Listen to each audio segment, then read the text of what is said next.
Have you ever looked at a headline and went, holy macaroni, I'm mad and I need to make this everyone else's problem too? Me too. You know this YouTube channel, maybe. But hold up, pals. What if I told you that your click, your outrage, your shares, your entire worldview even, are not entirely your own, but crafted by a select few pulling the strings? And before you jump to conclusions, no, this isn't Tristan diving into tinfoil hat territory.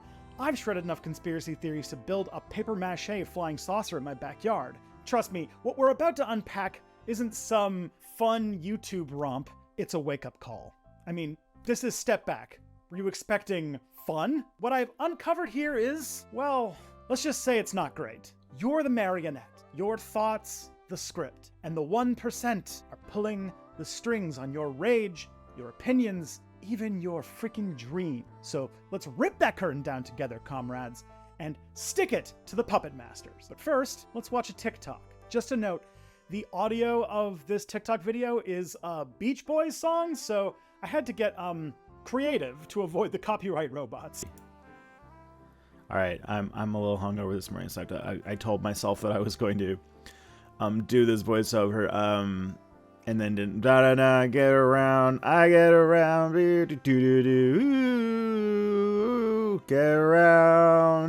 go around. Okay, so that's going to need unpacking. A 90-second TikTok is going to take me, Jesus Christ, over an hour to sift through it. By the way, big shout out to James Raywald, the person who distilled this huge complex topic and turned it into a 90-second TikTok. That's like distilling War and Peace into a tweet. But let's be real. This topic is a skyscraper, and we're about to scale it. James took the elevator, but today the elevator's out, so I hope you did your cardio, because today we're taking the steps, every single one of them.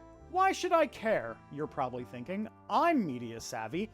I know now that the house hippo is extinct. The North American house hippo is found throughout Canada and the eastern United States. House hippos are very timid creatures and are rarely seen, but they will defend their territory if provoked. I'm not gonna fall for clickbait. Well, hang on to your butts, cause shit's about to get fucking nuanced. This is more than just dodgy headlines or fake news. It's warping your entire view of the world. If you want an example, just think about how the media has turned trans people merely existing into a debate. None of us are free from these things. Here's the hard drug balloon to swallow, though. When it comes to this grand puppet show I'm laboring a metaphor with, the working class, the people who clock in 9 to 5 and struggle to make ends meet, they're the marionettes being jerked the most. Who's got time for fact-checking when you're just scraping by? Not everyone has the time or resources to go down a fact-checking rabbit hole and turn it into content so that they can pay the mortgage and daycare and maybe once in a while get something nice like that new Star Trek game that I know it's just reskinned Stellaris, but it has Captain Picard and I want it, okay? I want it! Is that so much to ask? And who benefits? Key boner. It's rich people. What are you, new here or something? They're sipping champagne in their penthouses, not worrying how they're going to afford that Age of Wonders game that looks really, really cool, content that their world of inequality remains mostly unchallenged. You see, manipulation at this scale is basically how you carry on the pretense of democracy while also having its diametric opposite, capitalism. It also undermines the very essence of that informed citizenry Thomas Jefferson was always bitching about. And because of their manipulation, you get a gutted healthcare system, two-tiered justice, or whatever the hell a fixed-rate pizza is. And this isn't just an American problem. In fact, like a lot of things, America has made this everyone's problem too, usually because they're directly trying to fuck with other countries to bring them under their influence. I'm looking at you, USAID. I'm looking at you, Atlantic Council. I'm looking at you, Jeff, who kicked me out of Dave & Buster's for just trying to discuss the unequal distribution of tickets and prizes. Why should the 1% of gamers get 99% of the tickets? Huh, Jeff? By the end, you'll get the who and the how of these puppet masters. corporations, political elites, media moguls. But hey, it's not a total downer. I am, of course, the anti-doomer action person. We're going to talk about countermeasures and how to fortify your brain against this nonsense. If after all of that you've stuck around, kudos.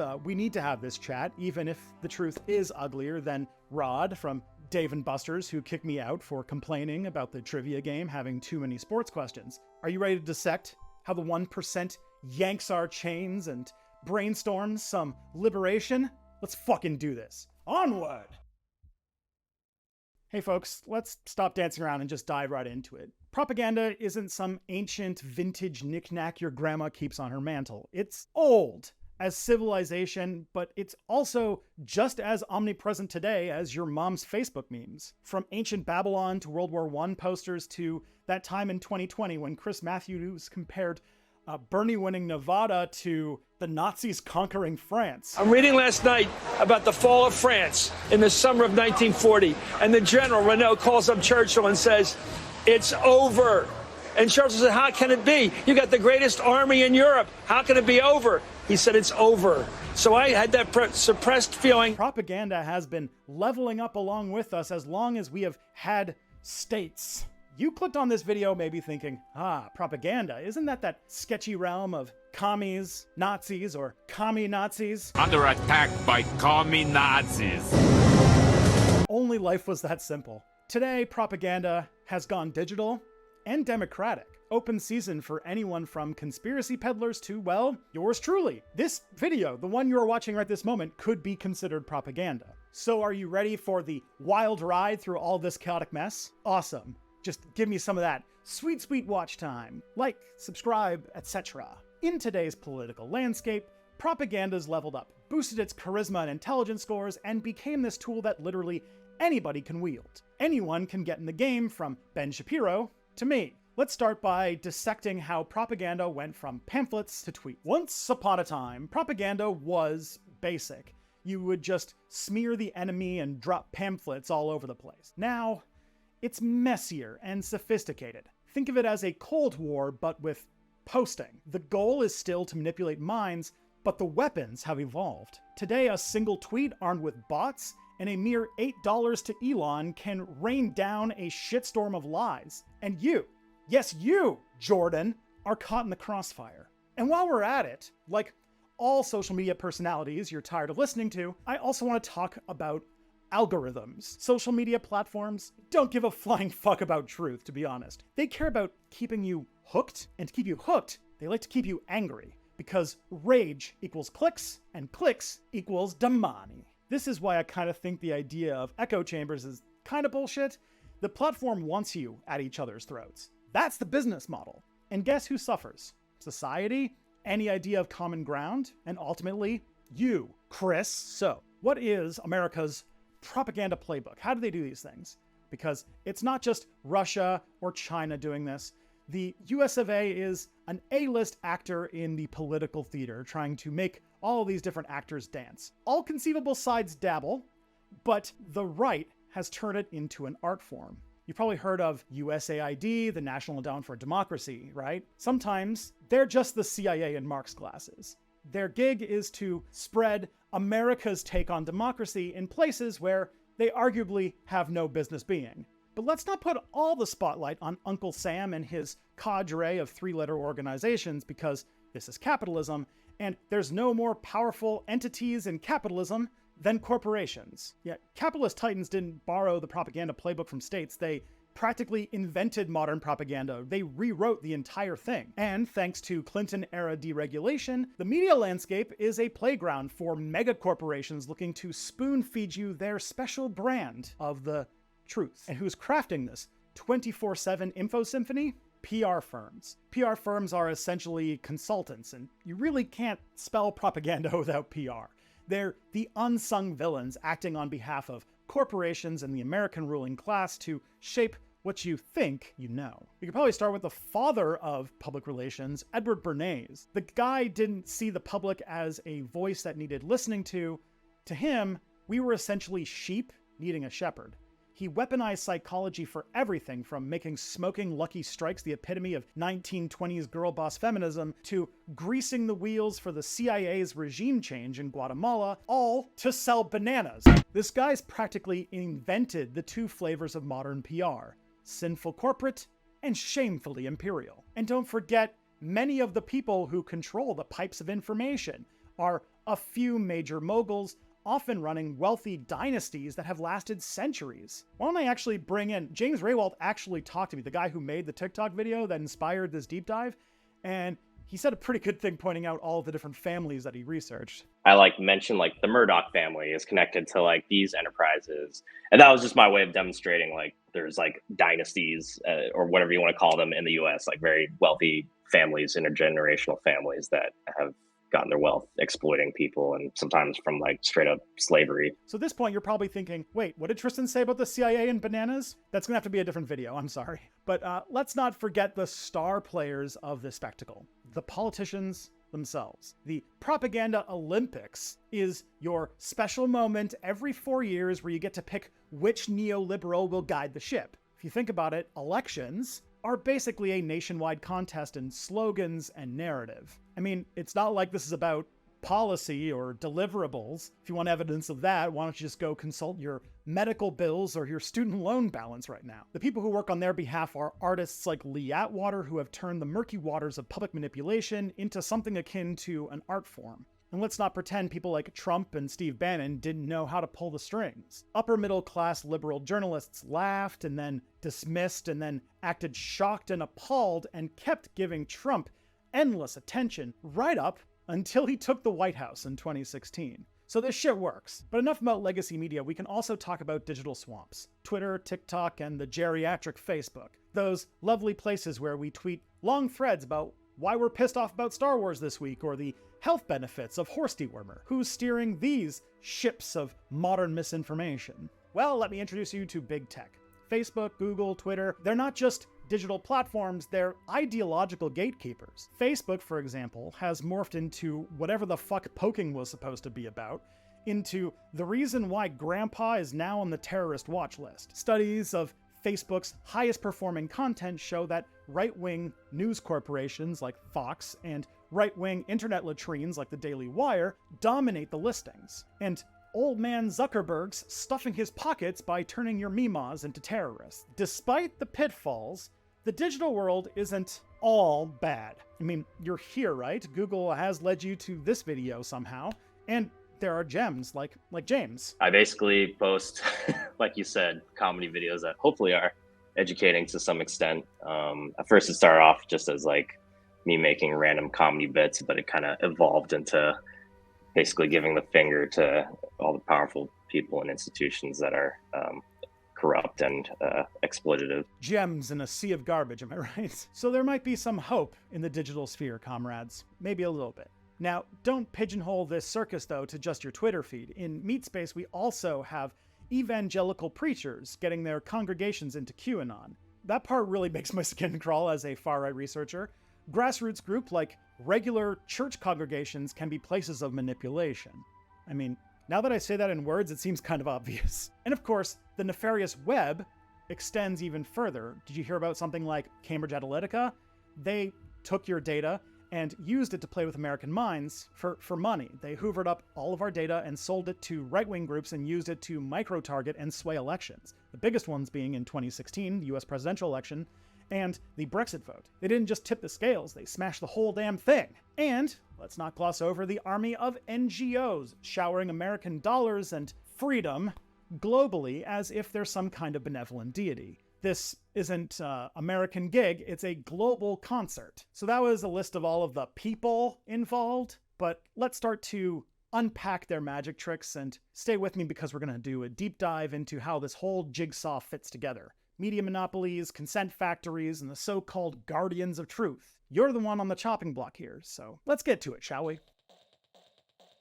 All right, bud, we're about to pull off the veil of the digital show that's been gaslighting you every single time you hit refresh on your newsfeed. We gotta talk about the real power brokers here.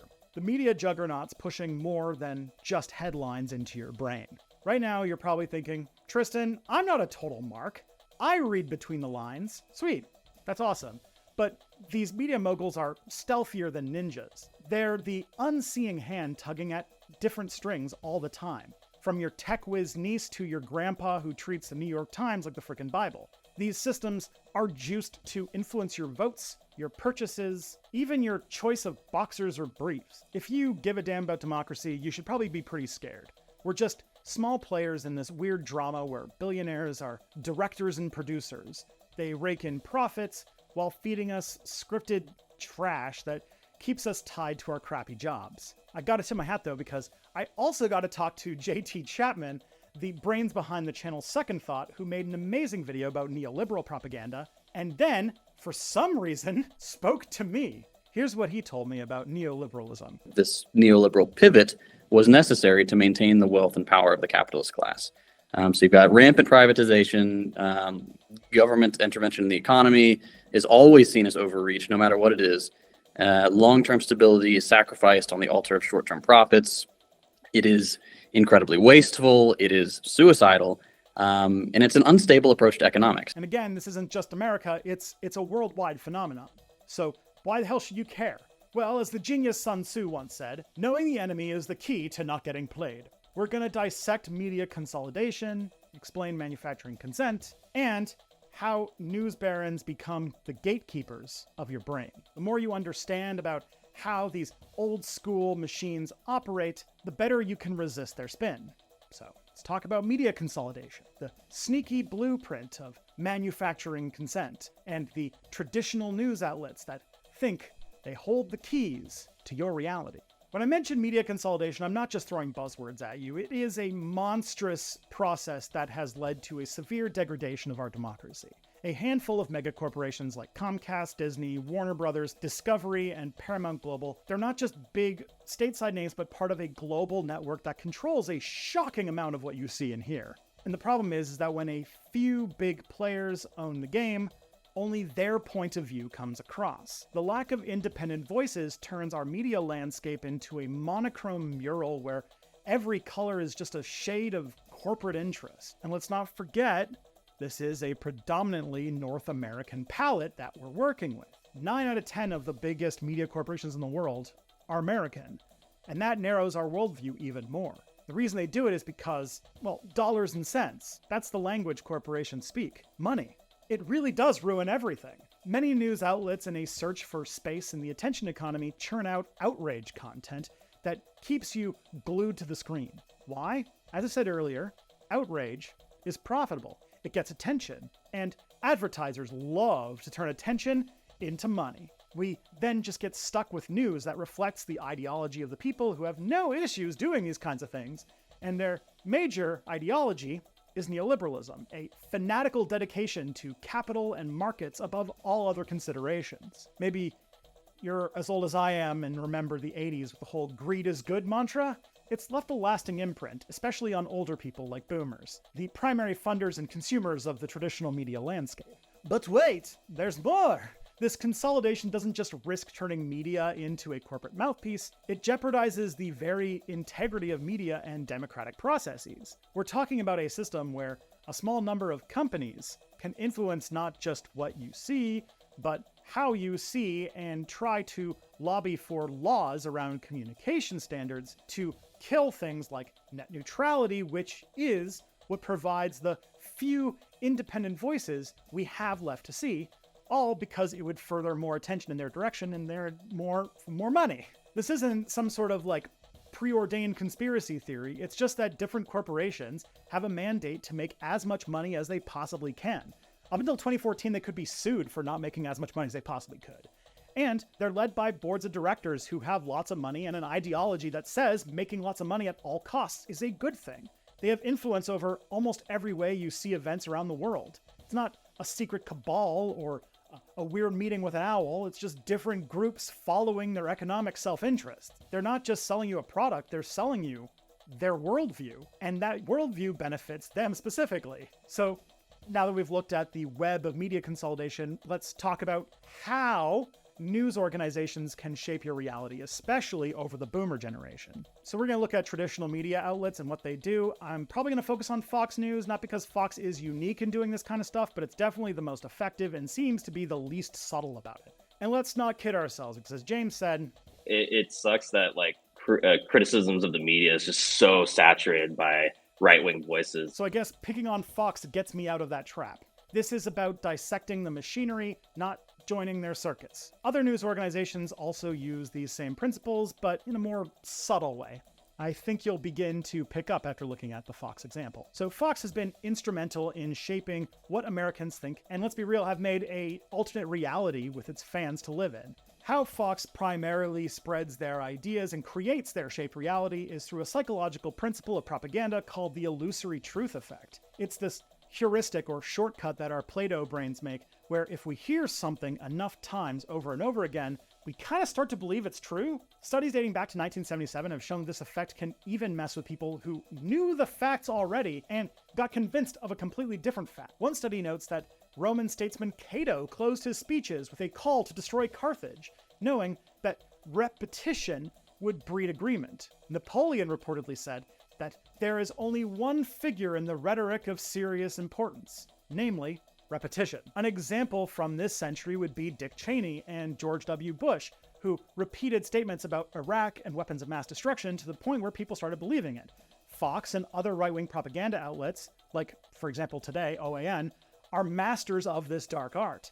They keep reaffirming the same false points and repeatedly talk about their so-called trustworthiness. And before long, you're under their spell. What's really insidious about this is that you don't even need to agree with the messages to start to absorb it. Ironic racist memes radicalized a generation of 4chaners into white supremacist bullshit. This is why constant repetition of lies like the 2020 election conspiracy or the groomer conspiracies to demonize LGBTQ+ people are so dangerous. I also want to focus on Fox because it's not just any network, it's the most watched cable network in America. Not news network, the most watched network.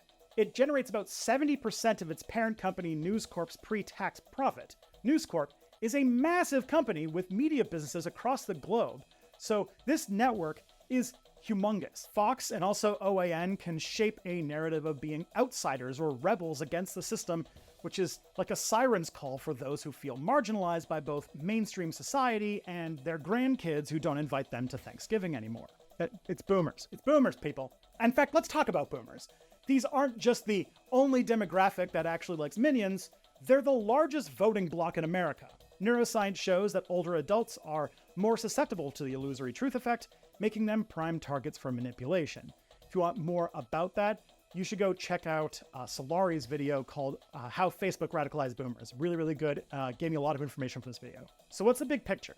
Traditional media outlets like Fox News are using a cocktail of psychological manipulation, generational targeting, and good old-fashioned fear-mongering to shape public opinion.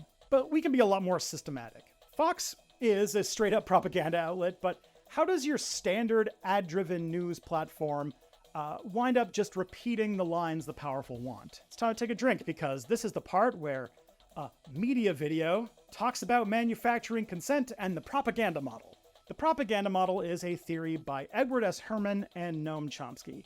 These two nerds figured out how states and the wealthy control what media gets to your ears and your eyes. And how did they pull this off? They did it through what are called the 5 filters. First up, you've got ownership of the medium. Who owns the media? Not you, not me, but massive corporations. And as I mentioned, they have a way they want the world to be and shape stories based on it. According to the propaganda model, this ownership structure inherently serves as propaganda for anti-democratic elements. Then there's medium's funding sources, which is basically advertising. What advertisers want to see can dramatically shift how a news organization covers stories. If a major advertiser sells shoes made by sweatshop labor, you can bet that a newspaper will be very cautious about calling that company out in their articles. I mean, even indirectly, I have to at least consider whether the topic I'm covering will anger advertisers lest they slap me with the dreaded yellow $sign that means no ad monies for Tristan this month. I mostly don't consider this when I'm deciding to make content because I'm an idiot, but I know that many educational and political creators have had to amend their content strategy and avoid subjects lest they take a significant hit to their pocketbook. It's also why platforms like Nebula are rad as hell. The next filter we have is sourcing. Media outlets are in bed with the government and corporate sources, creating cozy little conflicts of interest. If a journalist wants to keep getting sources of information from powerful people, often they have to keep their coverage fairly softball. This isn't even hidden. I've worked in media relations, and this kind of stuff is just the basics of being a communications manager. And I just worked for a small nonprofit. If you're a journalist who wants to say, keep their White House press badge or an exclusive interview of a famous person, you know what you gotta do. That's not even mentioning the perks. Friends of powerful people in the press can't receive gifts or bribes, but they can receive prestige, invitations to fancy parties, and a sense of importance in the halls of power. And that can be very alluring. And then there is flack, the backlash media outlets get for certain stories. There are several journalists who have had their entire careers ruined by reporting on the wrong thing. There are journalists who, if I mentioned as examples of recipients of flack in this video, it would result in many people completely turning on me, potentially hurting even my career. And I think everyone knows that the fear of losing their reputation and career can be very powerful and shape what journalists report. The last filter is ideology, mostly anti-communism, but post 9/11 it's the war on terror narrative, or maybe today it's other countries that I also will get shit for mentioning as an example because this is powerful. And let's not forget the ideology of the people who are actually writing the reports. Many high-profile journalists are upper middle class liberals who will say, for example, that the economy is fine because numbers up while people on the ground are struggling to make ends meet. Being that out of touch with humanity is bound to shape your take if, say, maybe a democratic socialist runs for president, just as an off chance. And I'm not just speculating. This isn't just theory, it's practice. John Pilger, another name that I was semi-afraid to say nice things about, wrote an article in Eurasia Review. In it, he points out that the US has overthrown or tried to overthrow more than 72 governments, most of them democracies. And the media during all of these were either silent or complicit, serving the interests of the state and corporate power. I mean, I'm old enough to remember how every major news organization cheered us on into the Iraq War based on complete fabrications. Outside the war, these filters move away from important issues and divert attention to manufactured outrage and moral panics because, as I said, that shit sells, so we don't have to talk about how so many people are in economic freefall because it's much easier to try and stoke a moral panic against trans people existing or something. I'm happy to report that it seems many of us are waking up to the reality that traditional media and are growing savvy to it being a piece of a much larger puzzle of manipulation. So, you think you're savvy because you don't watch cable news? Well, hold on to your seats. Because it's not just traditional media that follows the propaganda model. The tools of manipulation have evolved, and they're more sophisticated than ever. So let's delve into the world of propaganda from its earliest forms to digital tactics used today. So how about we start by actually defining a word that I probably should have defined like 40 minutes ago? Propaganda. Now, you might be thinking of like World War II posters or Cold War slogans, but hopefully I've convinced you so far that propaganda is far from being some relic of the past. In many ways, it's a pretty value-neutral term. It's just communication that's used to influence an audience and further an agenda. And in the US, it's been a staple since World War I, evolving into a sophisticated machine that's more pervasive than ever. Also, the tools of mass communication have gotten into everyone's hands, so anyone who's savvy with a Twitter account could be their own master propagandist. Propaganda comes primarily in 3 different flavors: white, black, and gray. White propaganda is transparent, where the source is known and the information is accurate, but it is biased. White propaganda radio stations like Voice of America featured programs like happy testimonies from Iraqi prisoners of war or selected readings and prayers from the Quran, as well as the location of US bombing targets so that civilians can get out of the way. Black propaganda is the opposite. It's usually false stories posed as if they are from a different group they're trying to demonize. The most well-known of these is the Protocols of the Elders of Zion, which was a fabricated text purporting to detail a Jewish plot for global domination. And gray propaganda is the place between those, which I'd argue today make up the vast majority of propaganda. As part of the United States government's propaganda efforts during the Cold War, radio stations were commissioned to transmit gray propaganda broadcasts to Eastern Europe and the Soviet Union.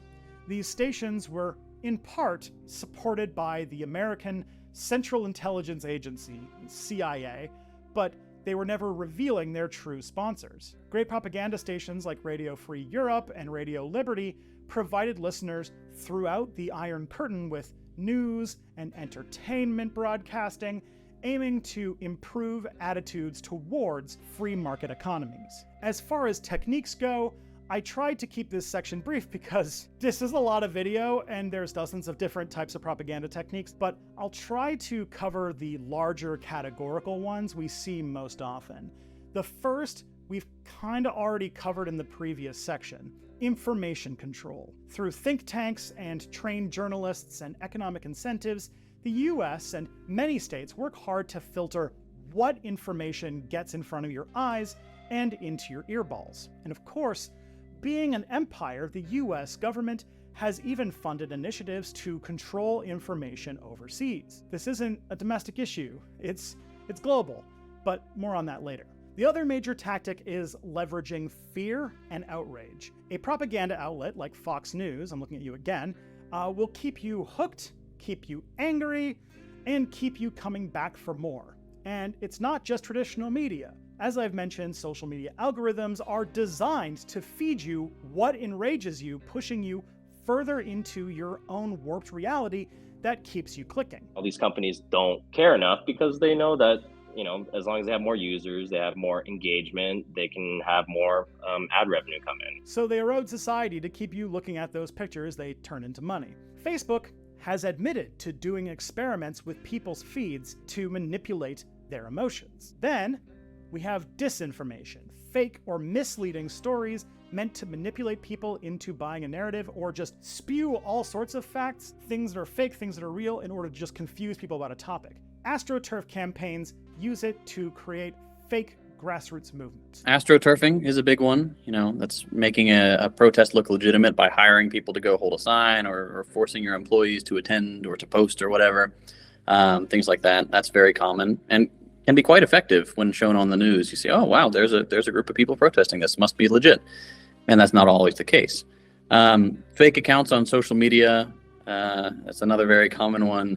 There are literally millions of bot accounts that are designed to seek out posts about Cuba or Palestine or whatever other hot button issue and start fights in the comments or just spew State Department talking points. And people fall for it every time. Governments employ armies of people to patrol social media and defend them online, creating this closed loop of self-endorsement. It happens in the private sector too. I remember that there was an experiment where Amazon tried making their warehouse workers post on Twitter about how much they love the generous amount of bathroom breaks they get and defend the megacorp from any and all criticism until they basically got laughed off of Twitter. And the American right have turned media manipulation into an art form. And let's not forget the power of language shaping. You might see this anytime a cop decides to murder an innocent black person. The way they might speak about a police shooting, just like the passive voice, the officer involved shooting ended up with someone getting hit by a bullet. It's like the cop shot somebody. Why are we talking like this? Maybe we just need a good case study. Let's look at the anti-critical race theory moral panic of about a year ago. Christ, has it only been a year? You've probably heard politicians and pundits screaming about how CRT is dividing America or indoctrinating kids. Well, let's break down what really happened. This anti-CRT movement is a classic example of what's called a racialized moral panic. What's a moral panic, you ask? Well, it's a situation where public fears and state interventions greatly exceed the objective threat posed in an issue. In simpler terms, it's when society freaks out over something that's not as big a deal as they make it out to be. Probably the most famous example was the Salem witch trials. So why was CRT a sudden boogeyman a year ago or so? It's a diversion tactic, friends. It's for the election.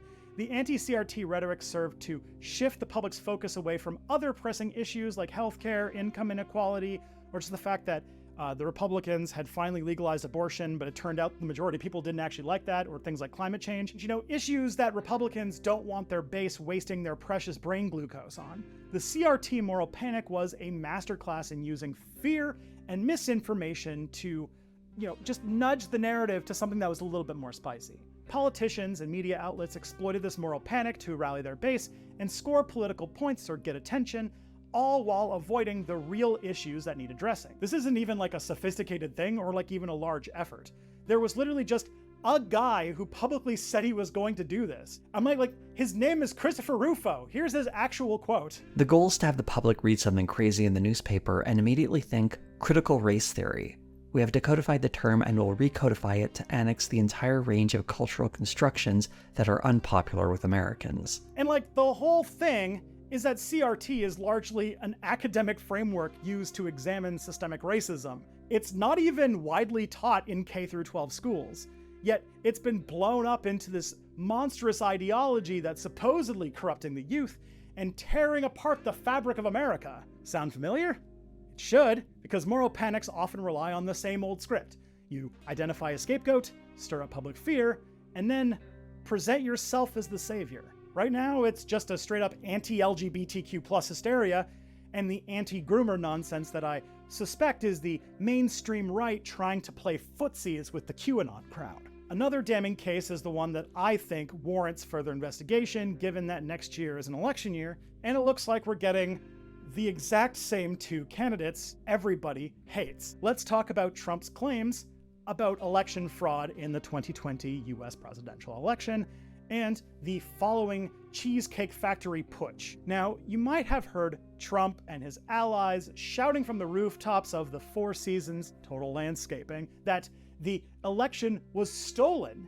But what was he actually doing? Trump and his team were engaged in a multi-pronged chaotic effort to overturn election results. They used lawsuits, legislative maneuvers, and even attempts to influence state and local officials. And of course, none of these efforts produced any evidence of voter fraud that would have changed the outcome of the election. And that's kind of not the point anyway. The goal wasn't to win as much as it was to craft a narrative that could be used later. So why did Trump and his team go to so far a length to do this? It's a classic case of manipulating public perception. He was trying to make the case for election fraud even before the election took place. Trump was already doing this. He was already setting the stage. He claimed that he had won even when that wasn't the case, and created a climate of distrust and confusion, and it had real-world consequences. On January 6, 2021, the US experienced an attempted fascist coup of their federal government. It was a huge fucking deal in American history,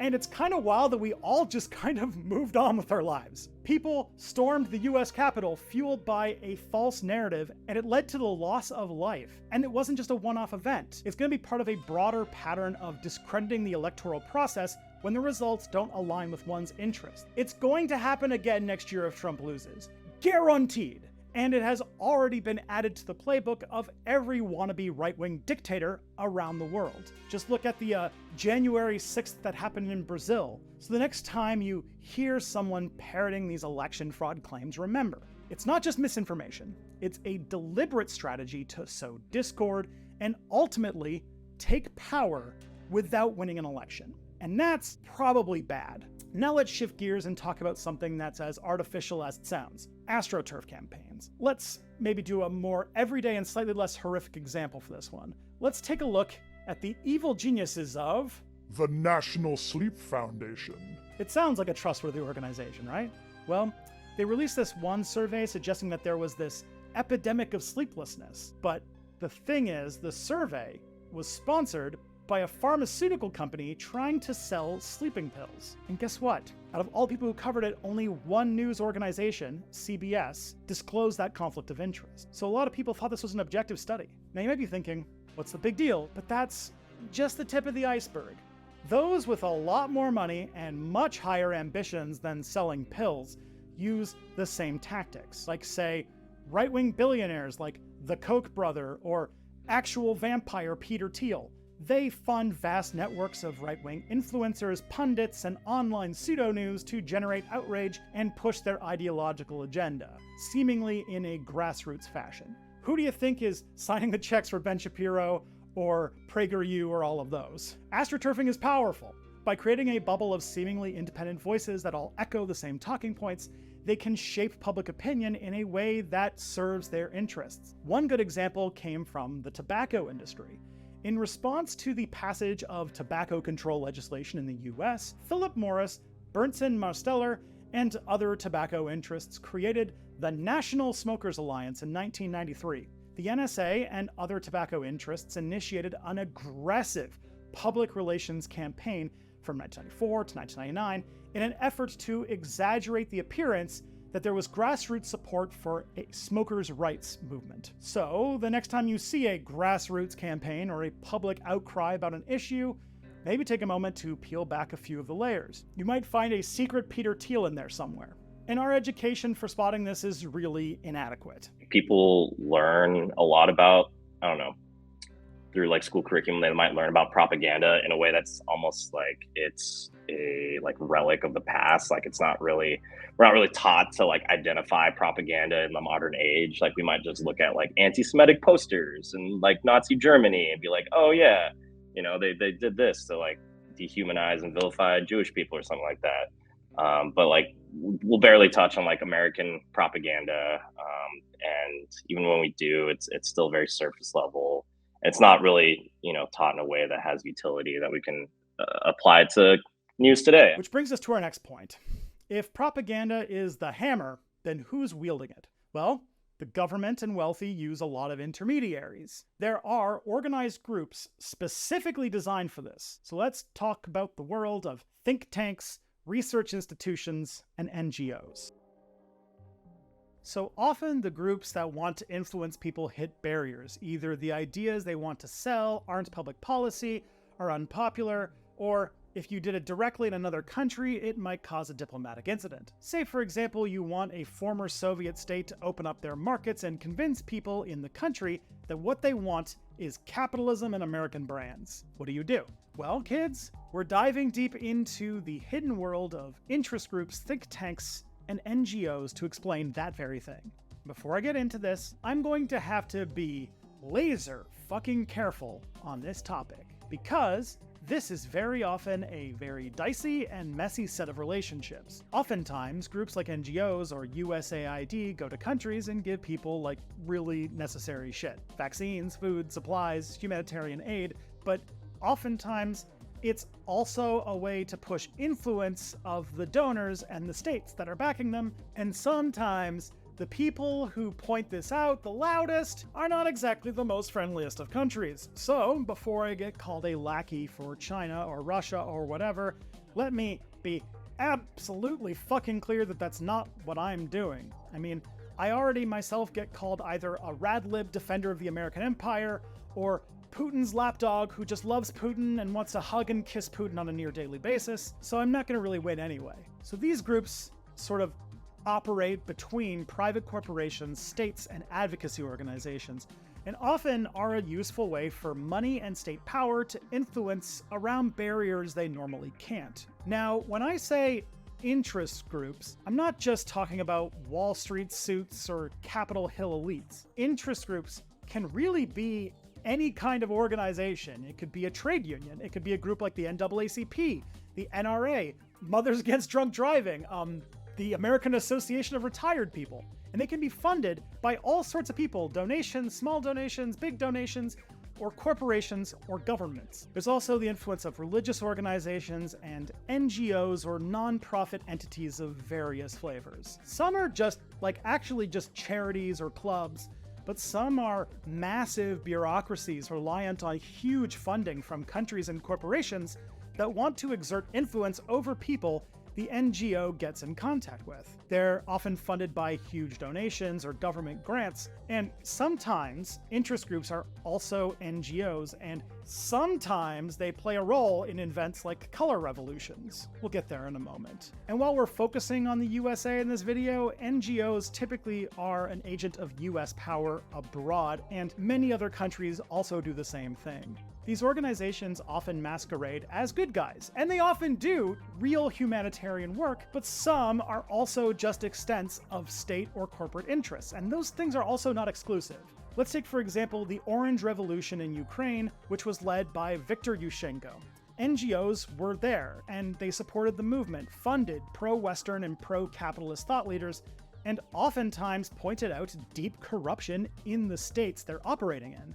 The way you should think of it, though, is that I'm not trying to defend corrupt leaders or dictators so much as I'm trying to point out that basically every country is corrupt to one degree or another. I mean, like, as far as Tristan is personally concerned, a state's essential function is to use violence to empower a small group of people to dominate others. The rest is just branded. So when these American-funded NGOs go to Ukraine or Georgia or Kyrgyzstan, they point out real corruption in the countries, but those same endowments for democracy or whatever wouldn't dare do that in a friendly country to the US, like, say, Saudi Arabia, which I would say is a much more corrupt and less democratic country than any of the post-Soviet republics. But those organizations know where the bread is buttered and don't go there. And then there's also a different sort of type of organization called a think tank. So what's the deal with think tanks? These are intellectual factories. They churn out articles, studies, and even draft legislation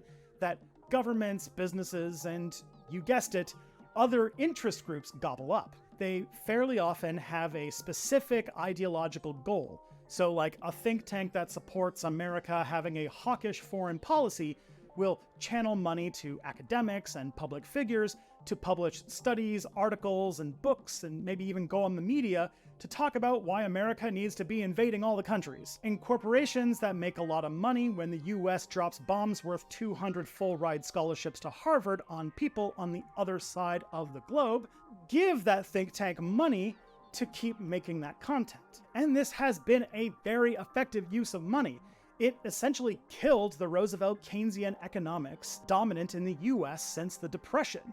And today, think tanks advancing a whole range of state and corporate or just very specific interests operate around the world. So the next time you read an article or see a news segment that seems a bit too convenient for those in power, remember, it might just be another piece of misinformation. And if you think that this is mind-boggling, brace yourself, because these same people also love to fuck with our heads. So now we're going to talk about psyops. Psyops. What are they? What's a psychological operation? You've probably heard the term psyop thrown around, especially by conspiracy theorists. But what does it actually mean? Psychological operations aim to manipulate your perception and attitudes. They're a thing that the military does to influence the minds of the other side. Their operations attempt to influence the behavior of armies, organization, groups, and even foreign powers. Psyops are designed to induce or reinforce favor behaviorable to American objectives. It can be a propaganda leaflet campaign dropping it over an area, humanitarian aid to help in counterinsurgencies, or even loudspeaker insults to goad the enemy into attacking. And guess what? This isn't just a wartime thing. These operations can and do happen in peacetime. Now you might be thinking, is this some covert CIA stuff? Well, not exactly.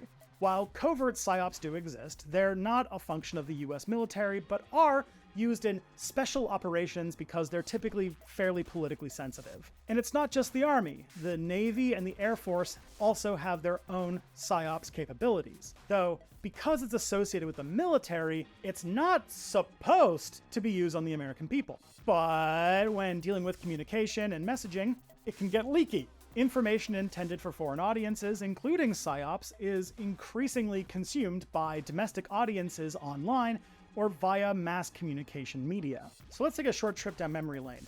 The US Army's PSYOPs force structure has been around for years, but it really took off after 9/11. Units like the 245th and 244th Psychological Operations Companies have been deployed in various operations like Desert Storm and post 9/11 to Afghanistan and to Iraq again. World War I saw the first US PSYOPs with the establishment of a propaganda subsection under the American Expeditionary Force, the AEF. By World War II, Dwight Eisenhower was notably supportive of psychological operations and worked with them in the war in Europe. During the Korean War, the first loudspeaker and leaflet company was sent to Korea in the fall of 1950.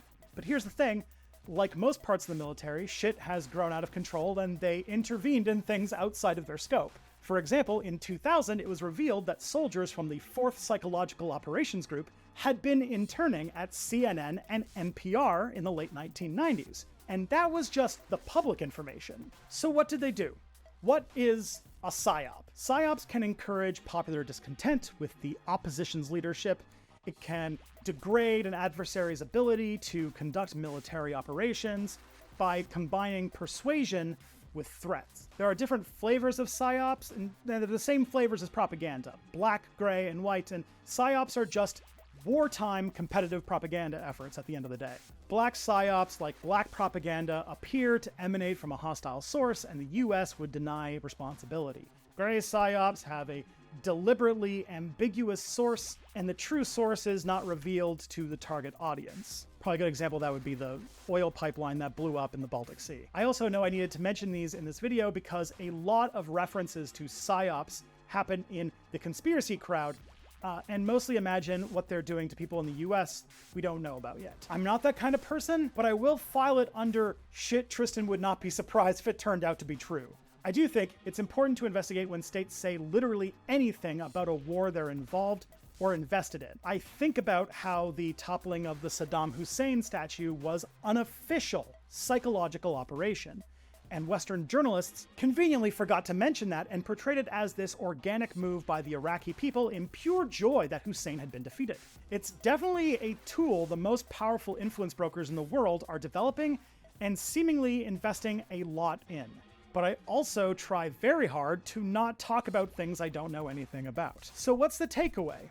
The emerging field of strategic psychological operations is the, quote, battlefield of the narratives. This means that during wars and geopolitical conflicts, the Pentagon, along with other countries, are seeing all of these, discursive spaces, online social spaces, as well as other forms of media as a literal battlefield of the conflict. And comrades, if you think that a battlefield of narratives is limited to deserts or foreign lands, think again. The US Army has used this and infiltrated what you thought was the most safe place for military propaganda, Twitch. The Army has its own Twitch channel, and they're not just there to show off their sick Call of Duty skills. They're there to recruit.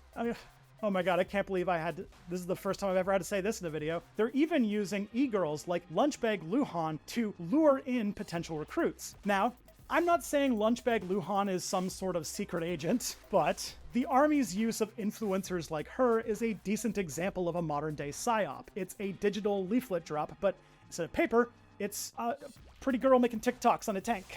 And instead of falling from the sky, it's showing up on your For You feed. This isn't just some quirky marketing strategy, though. It's a calculated move to normalize military presence in spaces frequented by young people who could join the military. It's a way to weave the Army into the fabric of internet culture, making the leap from, hey, I'm watching a stream, to, hey, maybe I should enlist in the military seem less jarring. So the next time you see a soldier going live on Twitch, remember, it's not just a game, it's a battlefield of narratives. And you, my friend, are the target. In fact, actually, wait, hold on one second. I don't want to gloss over the Twitch thing. I actually don't want to wrap that up quite right now. You might be thinking, Tristan, you have to be over-exaggerating. The Army on Twitch can't be that bad. They have every right to be there. Well, does anyone remember the Twitch military recruitment controversy? Yeah, that wasn't just Twitter outrage. It was a full-blown scandal. In 2020, the US Army's Twitch channel got into hot water for running a fake giveaway that redirected viewers to a recruitment form. That's right, they baited young viewers with the promise of an Xbox controller and then hit them with recruitment propaganda. The channel was also banning users who asked about war crimes, which is funny because if I remember correctly, now that's about the only thing you see in their chat. The army was literally, though, using a bait and switch tactic to lure in potential recruits. And let's be real, that's not just unethical. That's downright predatory. So the next time you think the battlefield of narratives is just some sort of abstract concept, remember this Twitch fiasco and that it's not just a game, it's actually like a full-on war for your mind. And again, you, Jeffrey, are the target. But now it's like, let's dive into digital outrage. This is the real dystopian stuff, but you can't stop it if you don't know about it, right? So let's dissect this beast. You might think you're in control of what you see online, but let me tell you, you're not. Social media has become the largest source of news and communication and information gathering for pretty much everybody under the age of like 40, 45. And that, that's convenient, but it's also when you've got one source, that becomes kind of dangerous. When we have the sum total of all human knowledge at our fingertips, but it's gatekept and moderated and filtered by corporations that have encircled what could have been the digital commons. There's nowhere online that we can go right now where we're truly free of, the meddling fingers of the people who own that space. Misinformation has metastasized from newspapers and TV to your favorite social media platforms like TikTok, Reddit, Dippler, Tumblr, Twig, Facebook, Bitler, and Doomlord. And let's not forget, even at the best of times, American online environment is a fucking hot mess, but especially during presidential elections. Speaking of social media, let's talk about Facebook. Do you remember when Facebook was a place where you would just stoke a fight between your high school and college friends or ignore your aunt's endless Farmville requests? Those days are long gone. I actually don't even go on Facebook anymore. It has turned into this behemoth, though, that shapes public perception. And it's not just Facebook. Google, Twitter, all of them shape perspective to one degree or another for various ends. These platforms use recommendation or search algorithms to sell ads and drive up engagement, and they don't particularly care if they're doing it with propaganda or psyops or real information. Recommendation and search algorithms are the invisible hands pulling all the strings. They're designed to stoke your outrage because the numbers say it keeps you on their platform. It generates clicks and engagement. The more you enrage, the more you engage. You're shown content that fuels your emotions. It's like a outrage machine that keeps you hooked on being mad. And it's not neutral. Facebook's algorithm changes have been linked to surges in right-wing engagement and active suppressing of left-wing media outlets. And so, yeah, it does seem that Facebook maximizing for this kind of engagement and not really caring so much about accuracy resulted in a bunch of right-wing stuff doing really well. In the name of fair and balanced, I probably shouldn't ask, though, why a lower bar for accuracy and filtering out propaganda seems to primarily aid the right. Fear and outrage are the bread and butter of platforms like Facebook. They use narratives that are simple and confirm the biases of the viewers, making them more likely to be shared and believed. And let's not forget the illusory truth effect that we talked about earlier. The more you see it, the more you believe it. It's like they're weaponizing your own emotions against you to make cash or to appease their government caretakers. But let's get into some real-world examples, shall we? Fox News, as I mentioned earlier, they made a call for Arizona for Biden in the 2020 election. They told the truth. And guess what? They fired the host who made the correct call because telling the truth is bad for business. It caused an outrage online from the people who bought into a completely fabricated conspiracy theory on social media, and Fox caved. Conservatives have actively worked to weaken attempts to curb this stuff on social media by framing it as conservative censorship, even though it's because they're more likely to spread misinformation. Without those controls, the isolated populations who buy into it create this alternate parallel universe. One of the victims of our modern age is just a basic grasp on agreed upon facts about the world. Now, why do some groups, particularly older adults like boomers, seem more susceptible to media manipulation? Neuroimaging studies show it might have something to do with trust and the illusory trust effect. Boomers, who once were the center of cultural attention, now feel sidelined. This emotional vulnerability makes them prime targets for media manipulation. They've gone from don't trust anything you see on that internet to Joe Biden's made of Play-Doh! Joe Biden's made out of Play-Doh! Policymakers have shockingly little interest in solving the propaganda dilemma because states weaponize it to their own ends as well. Many governments, I'd hazard to guess nearly all of them, employ sophisticated teams that act to push forward their goals on these platforms pretty much all the time. For money, for power, for some kind of ideological project, there are tons of agents at play manipulating these algorithms and platforms for their own gain. It all seems really bad, so how do we stop this? We've been talking about how the American political and business elite loves to play puppet master with our brains. But what can we do about it? First off, let's talk about the home of broken English metal music that defined my teenage years, Finland. Let's see that native dance. Smile more. Work that pelvis. No, too much smile. Sit down. You see, the Finns have been actually teaching media criticism in their education system. Why? Because they know that the first line of defense against manipulation is awareness and understanding of these tactics. Knowledge is power. The more you know, the more you realize how much you're being played, so the next time you see a public figure on TV, remember, they're not just there to share their wisdom. They have an agenda. People go on the news with a goal. Now let's talk about money. A lot of the sources of manipulation come from capitalism and the need for advertising dollars or donors. Did you know that countries with more publicly funded journalism have healthier democracies? So if you're tired of being fed corporate slop, consider supporting independent media outlets. I'll actually put a link in the description of a bunch of them. They're the ones who aren't dancing to the tune of big dollar advertisers. Many still take donations, but if you look on the page I link, you can see their revenue sources and adjust your skepticism accordingly. And you will still have to do the work. Media literacy is your new best friend. I'm talking about cross-referencing sources, fact-checking, and basically being a detective in the world of information. So like, do your homework before getting too caught up in a story. There's no such thing as a truly objective source. Every outlet has its own angle. It has its own agenda. So diversify, read wide, and read critically.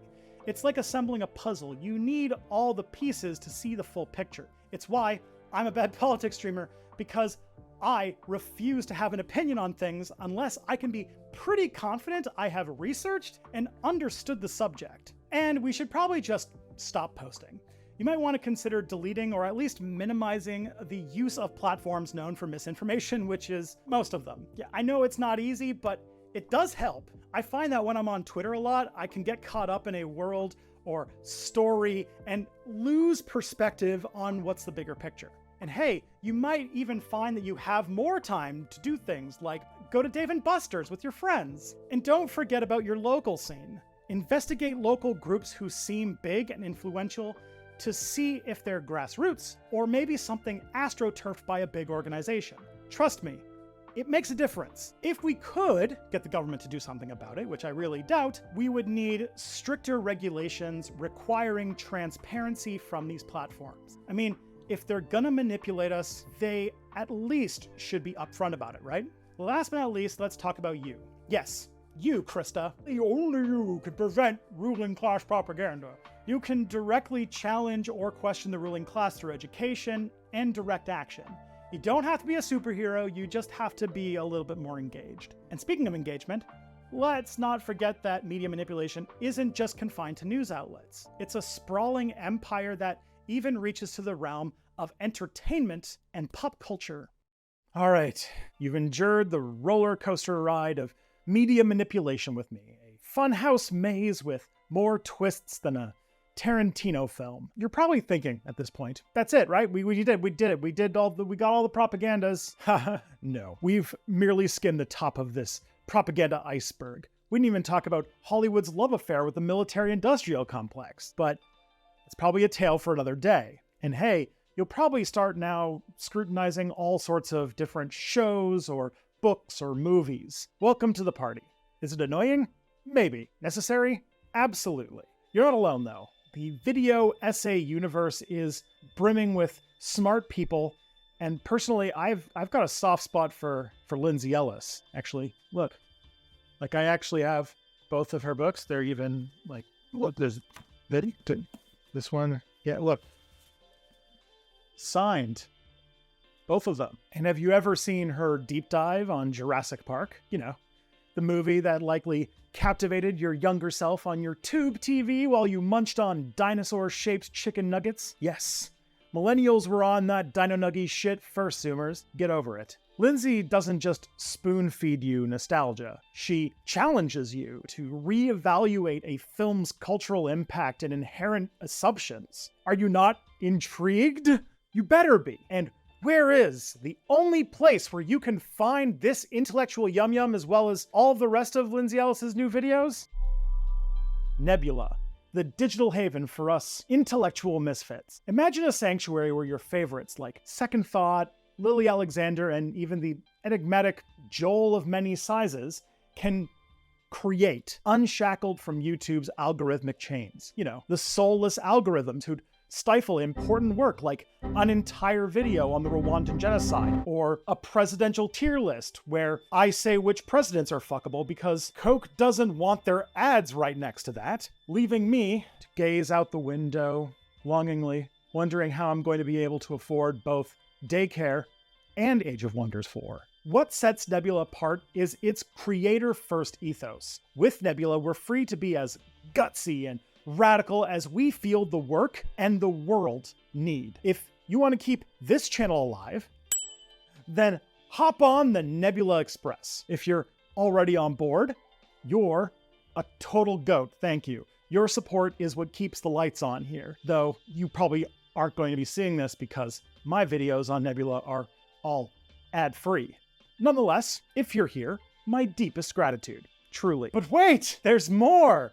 Your Nebula subscription unlocks Nebula classes.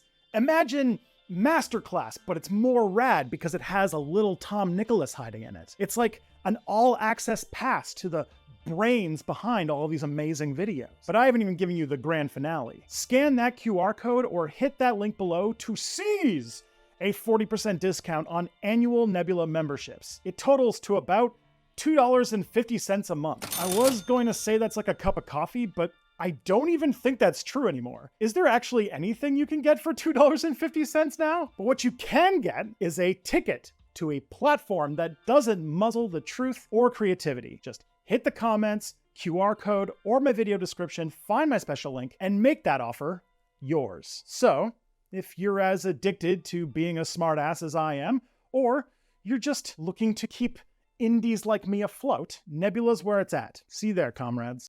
All right. My throat is dying and I am very sweaty. I've been here for a very, very long time. We've been on quite a journey today, haven't we? We've delved into the labyrinthine ways the American ruling class, media giants, and various institutions manipulate the narrative to serve their own interests. And let's be clear, this isn't some tinfoil hat conspiracy theory. This is the daily bread and butter of how power is maintained in the United States and around the world. It's not just happening in some dark room, it's happening on your Twitter feed, in your news, and even the ads you likely saw while watching this very long video. Unless you have YouTube Premium, I guess. Now, imagine a world where the puppet strings are cut, where we're not just marionettes dancing to someone else's tune. Ooh. A world where you're not just a passive consumer of whatever the narrative or the powerful are selling, but an active participant in shaping your own story. That world begins with you, with us, cutting one string at a time by educating ourselves. Knowledge isn't just power. It's the first step towards resistance, towards reclaiming our agency in a system designed to strip it away. So what's the next step? How do we break free from this horrible puppet metaphor I've been doing? Well, I've got a proposition for you. If you're tired of the same old narratives and you're hungry for content that digs deeper, I highly recommend signing up for Nebula. I know, you just skip past the ad, but it's true. But there are all the other ways I mentioned earlier work as well. The important thing is to not be a puppet in someone else's show. Be the master of your own narrative, because at the end of the day, if you're not writing your own story, somebody else will, and trust me, You won't like the ending that they have planned.